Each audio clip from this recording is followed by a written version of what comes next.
what's going on YouTube? Chuck D back again. So I did a repower yesterday and I played myself. Well, I kind of knew that this was probably gonna happen. I did the repower in Terrell, Texas, and they said take his empty trailer and bring it back to the yard. Now,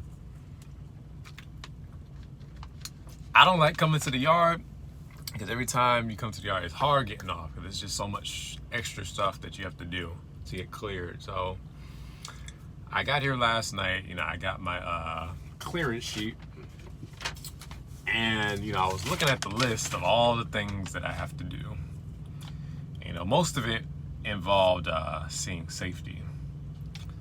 So I always talk about staying safe out here, but they caught me slipping. I'm not gonna sit here and make excuses. I just owned it. So I'm gonna read off what these safety incidents was, and basically to sum it up, it was mainly for following distance because I got caught slipping, following too close, and they busted me for it. So I had a few events for that. One of them was for over speed. They caught me doing 79 down a hill. Now, because of how severe it was, I didn't see just the regular safety. I had to see the director of safety. I don't remember his name, but it's somebody you don't want to see. So I pretty much got my ass chewed out by him. He basically asked me, why was I going that fast? What was I thinking? I didn't make excuses. I just owned it. I said, I wasn't paying attention. I didn't make excuses. I just owned it. Like, yeah, I was slipping, and I was willing, to face the consequences. Luckily, they didn't fire me, but he told me that had I been doing 80, I probably wouldn't have a job here. So I dodged a bullet. So after a while, he just said, I'm a good driver. He looked at my record. I don't have too many critical events. No accidents. The only accident I've been involved in were ones where people hit me. So he reviewed from the time I got hired up to now. My record's pretty good. So that's why he didn't really chew me out too bad, but he did say that it's not okay, that I have to do better. And basically, because of those events, I did have to take a road test. They had to evaluate me.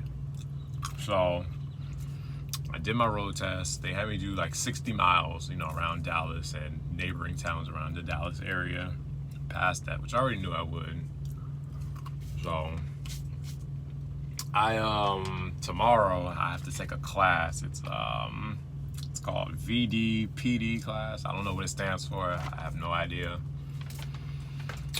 And after I took the road test again, I had to watch a special video. So I learned my lesson from all this because it was a hassle,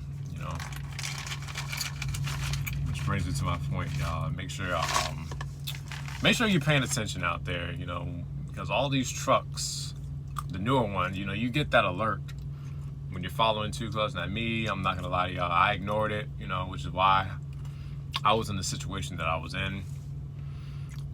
So just make sure y'all are watching your following this, because they will catch you after a while. Now, they didn't always catch me or say anything, so they finally did.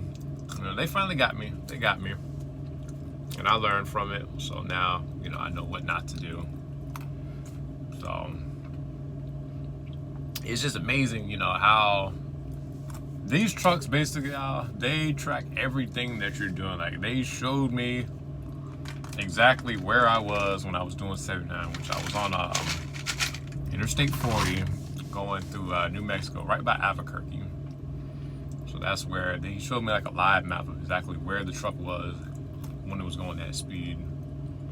They were able to show me where I was when I was following too close and how long. So he was saying I was doing like 2 seconds of following distance for like 6 miles, or 6 minutes, I meant. So they track everything. They also got me for ramp speed. I'll read what it says. It says driver took ramp, posted 45, and they were saying I was doing 49. Now, with Stevens, the policy is you're supposed to do, I believe it's like 35 or 20 under the posted speed limit. So even though it says 45, they don't want you going 45. So in my case, I was doing 49, and it triggered a stability control. They're claiming that I was about to roll the truck over, which I clearly wasn't. But like I said, you know, I listen to what they said and I learned from it. So hopefully, you know, after I do all of this,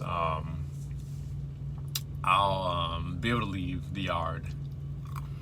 And I was also able to get my APU, because it kind of worked out that I came back to the yard, because right as soon as I got into Texas, my APU stopped working just out of nowhere. So I guess that's God telling me, you know, I need to come back to this yard. And I thought about it. I'm like, had I not done that repower, I probably wouldn't have got sent back. But I know if they really want you on this yard, they will route you back. So even if I would have went to Amarillo, I'm pretty sure they would have had me just come back down to Dallas.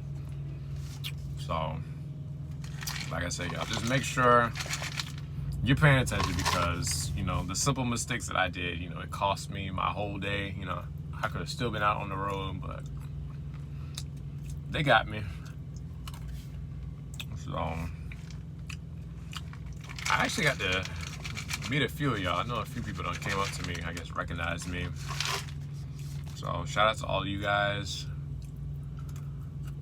If you're coming to Stevens, like I said, I want to wish all of y'all luck. Thank you to all the new subscribers. Appreciate all of you guys. And like I always tell y'all, y'all take it easy out there. Stay safe.